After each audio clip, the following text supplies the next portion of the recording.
pärastlõunat Reet ütles, et kuule, näita ikka mõnda siin slaide ka. Et siis ma läks natuke aega, et ma panin oma slaidid siia, sest siis panin ma need videod ja siis mõtlesin, et siis näitan mõned slaidid ka, et muidu ma oleks võib-olla niisama rääkinud, et mul oli siuke pikk... Mis me välja noppisime põnevat?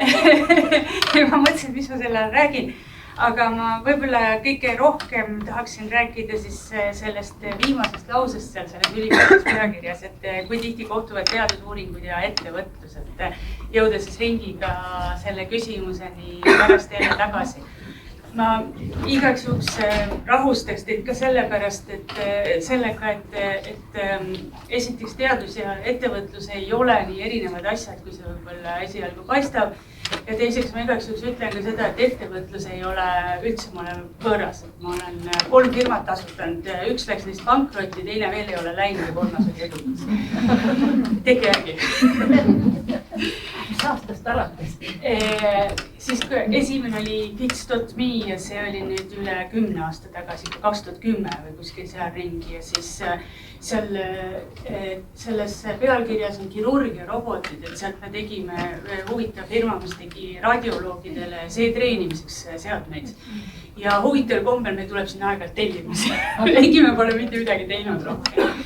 Ja siis 3. ma üritasin teha oma endise doktorandiga, kes ilmselt teeb seal midagi edasi, et see nagu maadus tema elustiili firmaks selliseks. Et ei ole konkreetselt pankrotis tegeled, aga ma lihtsalt ei leidnud, et mul oleks aeg sellega tegeleda. Aga ma olen nii ja ühte ja teist selles valdkonnas teinud. Ja mulle tundub üldse, et kuna ma seda mõlemalt poolt vaatan, seda ettevõtlust ja teadust, et seal on tegelikult hästi palju selliseid sarnaseid jooni. Ettevõtlased ja teadlased ei ole minu meelest üldse erinevad inimesed ja mul on tunne, et see omadus, mis meil kõigil on ühine, on see, et me läheme hommikul tööle ja mitte keegi ei ütle meile, mida me peame tegema. See on minu meelest ühine joon ja ma olen ka aru saanud teisi inimesi jälgides, et mitte kõikidele inimestele selline olukord vist ei ole vastuvõetav. Kuidagi, et mõni inimene tundub ennast väga-väga ebakindlalt sellises olukorras, et mis mõttes, mida ma siis täna tegema pean.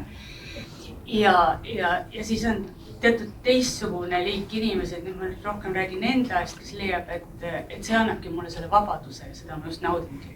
Et ma saan ise vastutada, kukun, tõusen püsti, teen edasi, ise olen süüdi. Hästi läheb, kiidan ise ennast ja minu meelest on see väga hea siuke tunne, et ma ei hakka tegeleks edasi niimoodi. Et see on kindlasti ühine joon, et me mõlemad oleme sellised iseseisvad. Ja teine ühine joon on minu meelest see, et me ise mõtleme endale probleeme välja.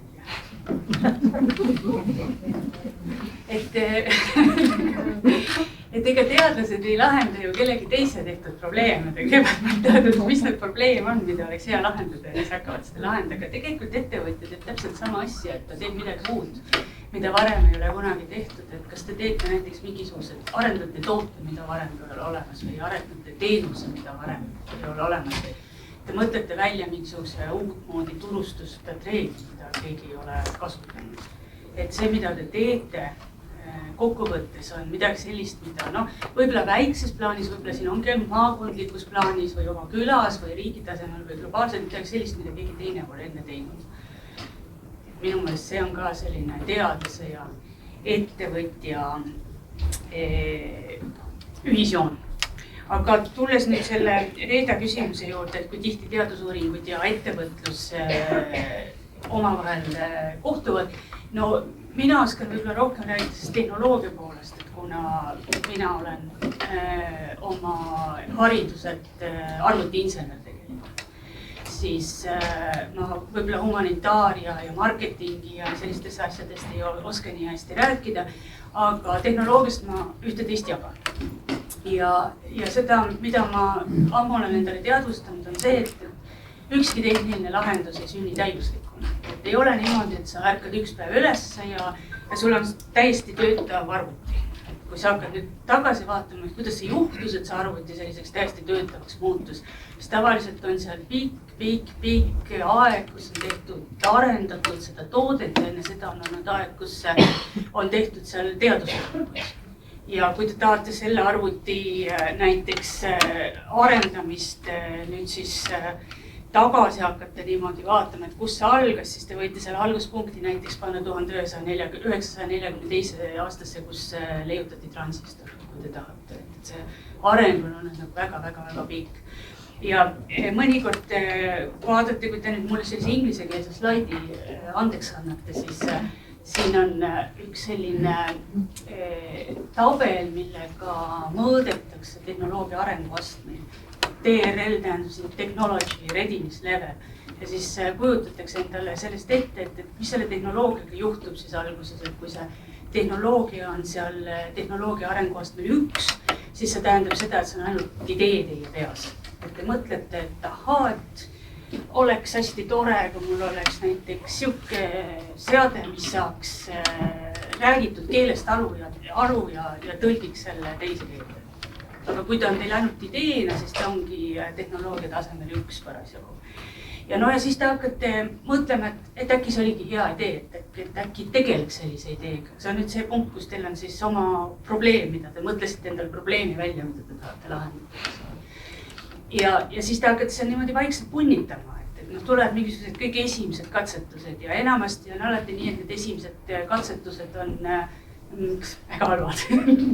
Ütleme niimoodi, et kui te võtate sama transistori, mis oli teisine arvuti, siis kui te 1942. aastal leiutati, siis inimesed ei leidnud teil isegi mingit praktilist rakendust olevat. Ta võimendas küll, nagu üks elektriseade peab võimendama, et põhimõtteliselt võimendanud müra. Et midagi sellest signaalist sealt kätte ei saadud ja mõtlete, jah, huvitav, aga mis siis, eks ole. Et kui te jõuate sinna tehnoloogia arenguastme 2 juurde, siis ta ongi niimoodi, et ja mis siis. Aga tihti on ka see, et siis teil on vaja nagu fundamentaalseid teadusuuringuid, et sealt on veel hästi raske leida, et kuidas mina ettevõtjana sellisest asjast kasu saan. Aga kui te lähete nüüd sellest edasi, siis te tavaliselt teete mingisugused pisikesed sellised, mida me nimetame prototüüpidest, eks, või siuksed, esialgsed hästi lihtsad seadmed, mis tavaliselt töötavad väga halvasti, siis ma alati töötavad väga halvasti.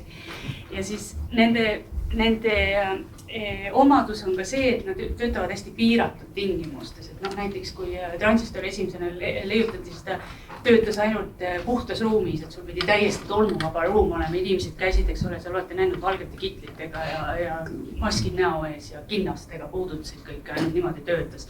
Aga see oli nagu umbes siuke koht, kus oli känduud, et see on põhimõtteliselt võimalik, et nüüd tuleb siis sealt sellest edasi minna, sellest faasist.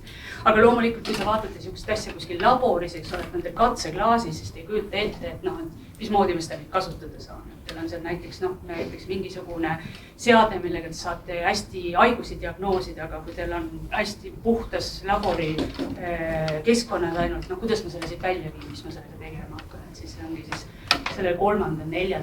astmel. Aga siis te hakkate seda vaikselt kogu aeg paremaks tegema, te hakkate seda probleeme järjest lahendama, et siin ei olegi muud minu meelest muud võimalust kui see, et kuidas te seda seete, et kuidas te elevanti seete, tükk jaavat, lähete, järgmise probleemi. Ja siis ühel hetkel olete selle tehnoloogiaga, kui teil hästi läheb, siis te olete olukorras, et see tehnoloogia siis töötab sellises keskkonnas, nagu te ise seda tahtsite. Et see transistori saab laborist välja viia, et seal on keskkond, kus on müra ja seal on tolm ja seal on inimesed ja te ikka töötad või võtate oma selle sama kõnetuvastuse näite, et see seade töötab ka niimoodi, et te lähete näiteks siia ruumi, kus on mingisugune müra ja inimesed räägivad võib-olla kõvemini või valjendamini erineva intonatsiooniga, räägivad võib-olla isegi aktsendiga või mõnd dialekti, aga see masin saab ikka sellest aru. Et see on nüüd väga kõva sõna juba sellisel juhul. Ja siis te saate öelda, et see tehnoloogia, te suudate demonstreerida, et see tehnoloogia töötab. Selles keskkonnas, kus ta on mõeldud töötama, et ta töötab inimeste vahel näiteks, kui ta on kõnetuvastusseade, mitte ainult hästi vaikses laboris. Ja see on nüüd tavaliselt ka selline tehnoloogia arenguaste 6 või 7 on tavaliselt sellised astmed, kus hakatakse rääkima surmaorust. Ma ei tea, kas te olete sellist asja kunagi kuulnud. Aga see on nüüd selline koht, kus teadlane ütleb, et ma olen kõik probleemid juba ära lahendanud, see ei ole mul huvitav enam. Mingid auhinda ma ei saa, mingeid häid artikleid ma kuskil enam ei avalda sellest, mingit kuulsust ma rohkem ei saa. Mis vahe seal on, et kas mu tõlkeseade oskab 1000 sõna või 1200 sõna, et ja mis siis, et tegeleda edasi sellega, eks ole. Mul on nüüd igav, ma hakkan midagi muud tegema. aga ettevõtja mõtleb siin, et kas ma panen oma raha sinna alla või? Tea, et noh, et ikkagi riskantne nagu. Ja tihti ta ei panegi.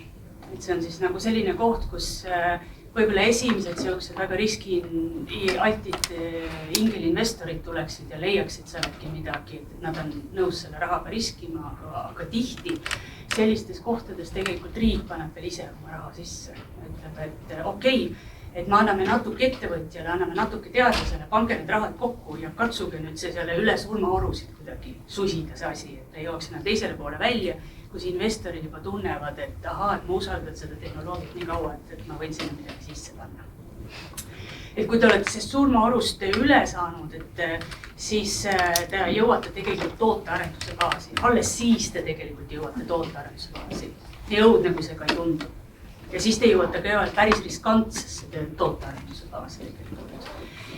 Kus ikkagi vaja firmad, kes on nõus veel arendustööd tegema, teadus-arendustööd tegema selle tootega. Et see peab siis olema firma, millel on ressursse selleks, mis on piisavalt suur või kes on siis suutnud kaasata piisavalt palju kapitali, investorite kapitali, kes selles usuvad, et ta on võimeline seda tegema. Iga startupid, spin-offid, kiiresti kasvavad idufirmad võiksid sinna alla minna. Ja siis lõpuks, kui ta on nüüd selles tehnoloogia arengu asemel 9, siis ta on tegelikult toode alles.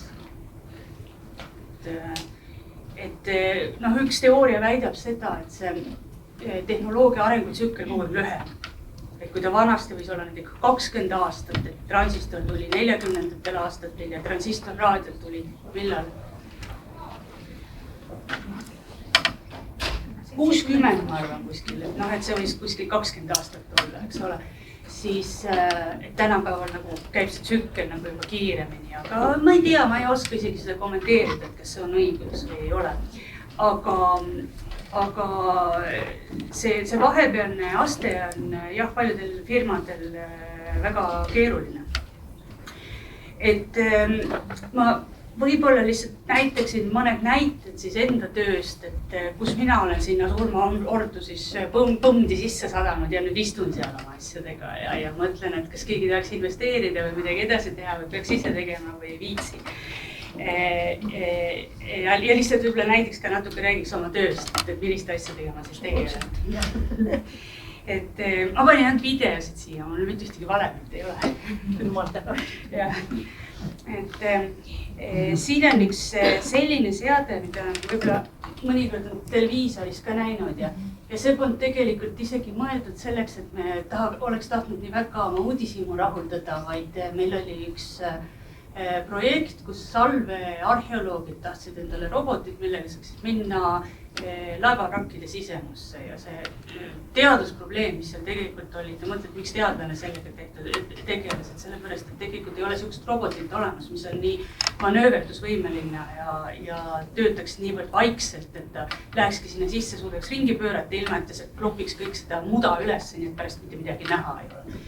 Aga see robot näiteks suudab, et sellega me võiksime minna kuskil sisse ja siis teha kaardi sellest ja siis pärast tuua arheoloogile tagasi. Et siin on nüüd näiteks 3D rekonstrueeritud selline kaart, mis me oleme selle robotiga, kaameraga üles võetud siis erinevatest piltidest niimoodi kokku pannud. Idee on siis selles, et see arheoloog või kes iganes tahab uurida, mis seal all on, võib lihtsalt võtta selle pildi ja siis keerata seda oma arvutiekraani peal igalt poolt ja siis öelda, et ahah, kas mul üldse on mõtet sinna rohkem seda asja uurida või on see nii igav, et ma ei lähegi sinna sisse. Robotitega on üldse selline asi, et eks neid enamasti saadetakse ju sellistesse kohtadesse, kus inimesed minna ei taha, see ongi üks põhjus, miks me neid üldse esitame. Ja raevavraki sisse sukeldumine on selline väga ohtlik tegevus tegelikult. Minu ratsutamistreenerid kui selle kohta olete, kas mehed lähevad.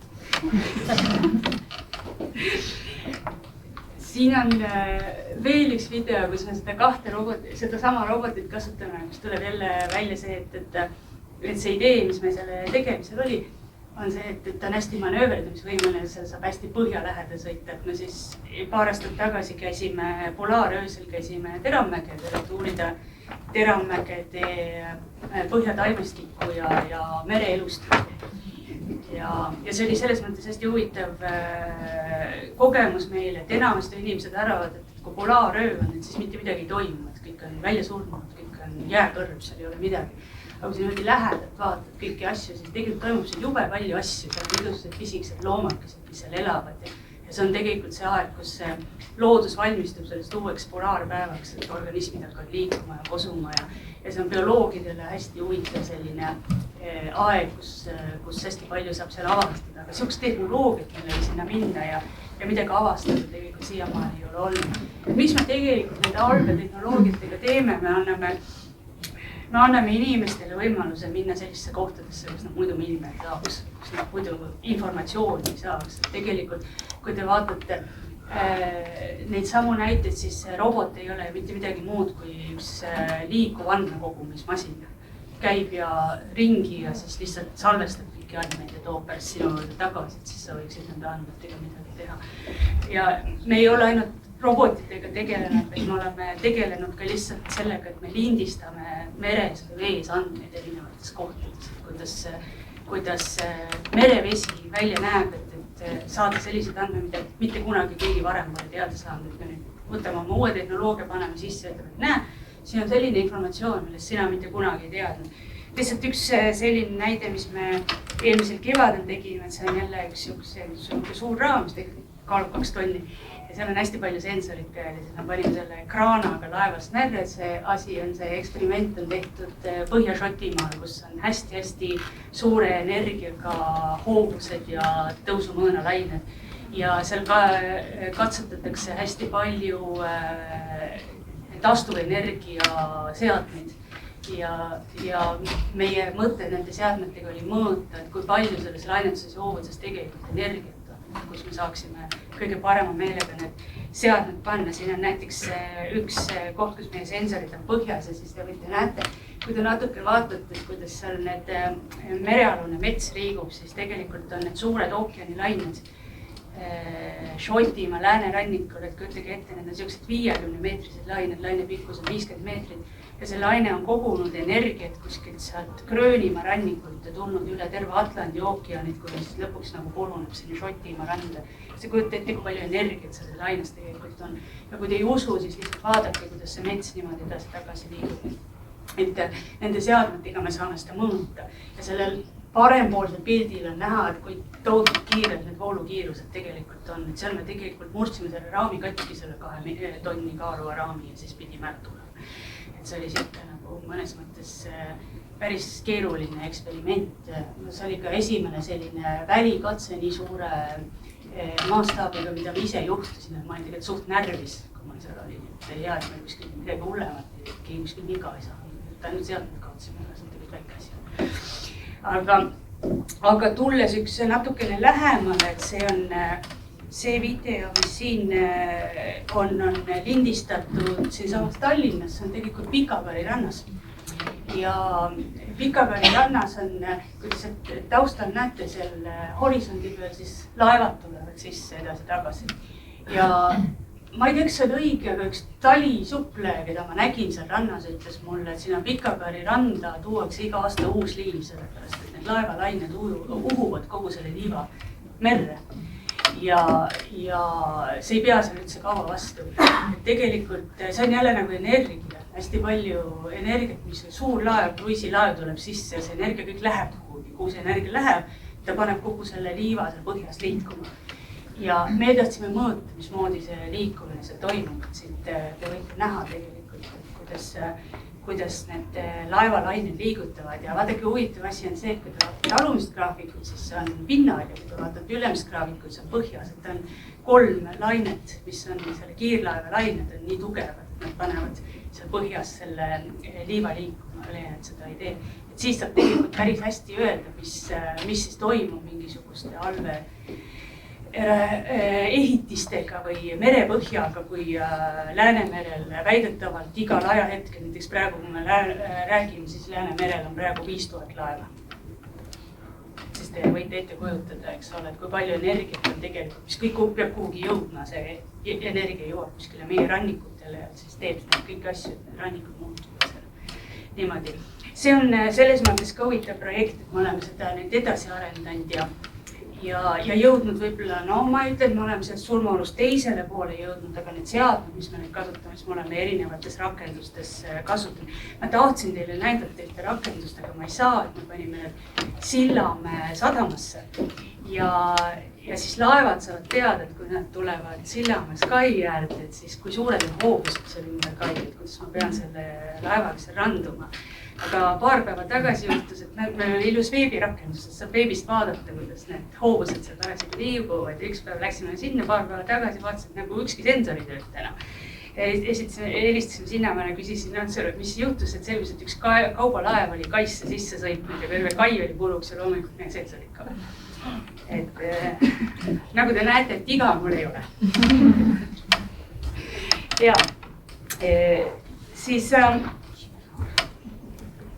üks selline näide, mis mulle endale väga meeldib, on jälle tehtud nüüd sellel suvel, mis just mööda läks, on tehtud Teravmägedel, kus me oleme uurinud, kuidas vesiliustik all voolab. Ja see olen mina seal, kes üritab neid sensorid, andurid kinni püüda, mis me kuskilt tuleme sisse visanud, siis nad lõpuks tulevad sealt alt välja.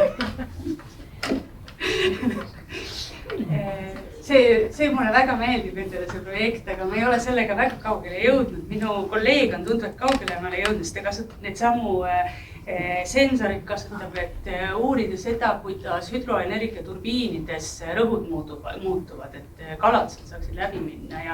Ja see on tõesti selline projekt, kus me tegelikult lihtsalt firmad tulevad ja maksavad meile reaalselt raha, et tulge, pange sinna sisse, uurige, mis seal toimub, analüüsige need andmed läbi ja öelge, et kiiresti meie turbiinid peaksid liikuma, et Keskkonnainspektsioon oleks meile rahul. Ja siit on nagu näha, et selle tehnoloogiaga me oleme juba nagu veidikene kaugemale saanud üle selle surmaoru, eks ole, et õudselt tahaks teha mingi 2-3 firmat veel, aga aega ei ole. Kui keegi viitsiks, siis tulge öelge mulle. Appi tulla. Et appi tulla, jah.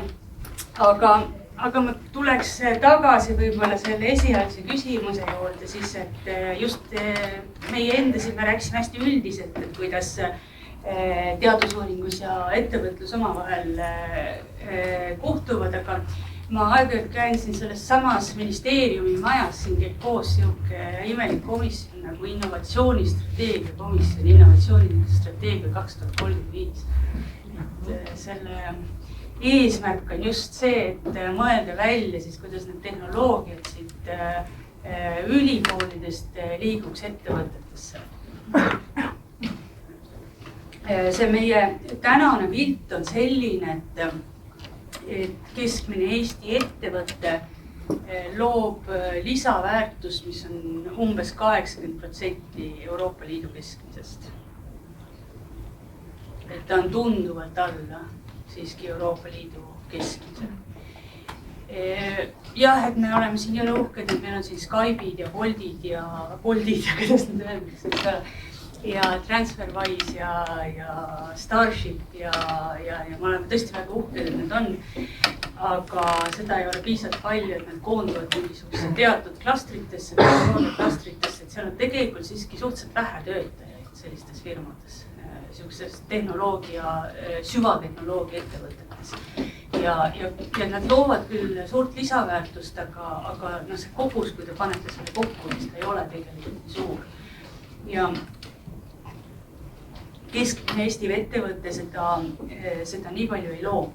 Ja see olukord on mõnes mõttes nagu paradoksaalne, sellepärast, et kui me vaatame jälle Eesti teadust, nii nagu seda hinnatakse, nagu teaduses on teatud viis, ma ei hakka sellest rääkima, kuidas teadlasi mõõdetakse, ma lihtsalt ütlen, et meid mõõdetakse kogu aeg.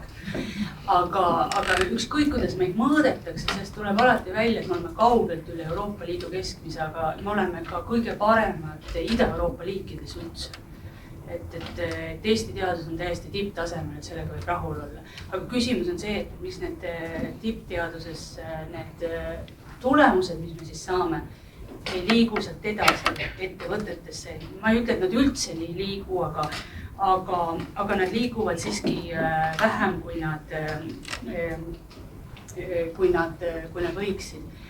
Ja noh, eks me oleme seal siis igasuguseid asju välja mõelnud, et mõned ideed, mis seal ringi käivad, et meil on vaja uut innovatsiooniagentuuri, mis teeks siis sellist arendustööd, mis oleks seal kuskil surmaarus, et see, mis selle eest ei ole veel enam ülikool ja teadlane huvitatud, see probleem on juba igav talle. Või siis teiselt poolt ettevõtja veel ei julge sellega riskida, et siis innovatsiooniagentuur, mis oleks siis ka riigi poolt rahastatud põhiliselt, ettevõte paneks võib-olla oma osa sinna sisse, et siis tema aitaks need asjad sealt üle tugida. Ja siis on mingid teised skeemid, kus on mõeldud, näiteks Eestis on üks väike sihukene meede, mille nimi on Nutikas, mis ongi see mõte, et seal on ettevõte, kes saab siis 50% oma kuludest, vist oli 50% tasa ja siis ülikool, kes tuleb ja lahendab mingisugust probleemi, mis ettevõtte jaoks on siis tõesti oluline probleem. Ja minu meelest see meede on väga hästi käima läinud, et ülikoolide juurde firmad tulevad ja nad küsivad ja see bürokraatia siin eelmine kõneleja ka mainis, et kus ta siis suurem on, et kui sa lähed panka või sa lähed riigiasutusse, et minu meelest selle meetmega ei ole nagu väga hullu sellist bürokraatiat küll välja mõeldud, et see on selles mõttes täiesti mõistlik. Mitte kõik riiklikud meetod ei ole bürokraatlikud tegelikult. Noh, uskuge mind, sest ma elan osaliselt ka Norras ja töötan seal, aga seal ei ole asjad vähem bürokraatlikud, et Eesti riik on siiski kõigest hoolimata küllaltki vähem bürokraatlik. On minu kogemus vähemalt. Ja kindlasti ma ise olen enda jaoks tegelikult ka läbi mõelnud, et kus see probleem tegelikult on. Ja mina ei tea, kas see on nüüd hea, et ma seda ütlen, kas see teeb asja lihtsamaks või teeb asja raskemaks. Aga minu meelest on põhiprobleem hästi palju suhtumises ja usalduses, et see on nagu puudu. Ja see on hea selles mõttes, et suhtumise muutmine ei lähe teile mitte midagi maksma, et teil ei ole riigieelarvest mitte midagi vaja või meil, eks ole, ülikoolis ei ole riigieelarvest mitte midagi vaja suhtumist muuta ja ongi olemas. Aga teisest küljest see kuidagi see kultuuri või suhtumise muutumine, et see ei tule tegelikult niimoodi, et ta ei tule üleöö, et ta tuleb väga, väga pika aja jooksul. Ja see usalduse loomine toimub samamoodi hästi pika aja jooksul. Et just kui ma võrdlen nüüd Norra riigiga, kus ma ka olen külalisprofessor nüüd mõnda aega olnud, et Norrakad on hästi edukad minu meelest just selles, kuidas oma tehnoloogiaid saada firmadesse välja. Ja mul on sihuke tunne, et asi ei ole mitte selles, et neil on nafta. No see on neil ka, et neil on üldse nagu ropumoodi vedanud, eks ole. Vaid selles, et neil on olnud selline katkestusteta kultuur, kus nad on ikka kümneid ja kümneid aastaid saanud ülikoolide ja firmade vahel seda usaldust ehitada. Et lihtsalt kihi haaval kuveb peale ja peale ja peale ja sa tead, et sul on inimesed, kes on olnud ülikoolis ja ära lõpetanud, ta tuleb välja, ta tuleb oma firma ja ta tuleb probleem, ta tuleb oma professori juurde tagasi ja professor ütleb siis oma tudengile, et kuule, tead, et mu endisel õpilasel on seal kuskile firmad, kes sa tahad sinna tööle minna. Noh, kõik hakkavad toimuma selliseid mingisuguseid võrgustike kaudu, mis mulle tundub, et see riigis on nagu väga-väga tugevad, et ehitatakse sellised hästi pikad väärtusahelad, kus inimesed üksteisele julgevad toetuda ja usaldada üksteist ja siis nad on ka muidugi ropult kannatlikud. Eestlased on siuksed kärsitud, et nad tahavad kohe saada tulemust, et kui homseks ei ole siis rikkaks saanud, et siis ei olnud järelikult hea äriidee, aga seal on kuidagi nagu rohkem aega neid võrgustikke ja suhteid ja usaldust ehitada, et see on võib-olla siuke vahe, et ma nüüd ei teagi, et kuidas seda probleemi lahendada, sest ma nii võiks seal innovatsioonistrateegia komisjonis rääkinud, aga see ei ole nagu siuke lihtne asi, et hakkame siis pihta ja teeme uue meetme ja siis lahendame selle usalduse probleemi ära, et aga noh, mida ma saan teha, on kindlasti käia ja rääkida, et need hoiakud ja suhtumised peaksid kõikide meie poolt muutuma, et ma eile ütlesin oma 16-aastale selle pojale, et kuule, et ma lähen rääkima naisettevõtjatele, et mida ma peaksin neile rääkima, mis ta arvas. Ta ütles, et räägi neile sellest, et koostöö on väga oluline. ma arvan, ma võin sellega lõpetada. hästi tore.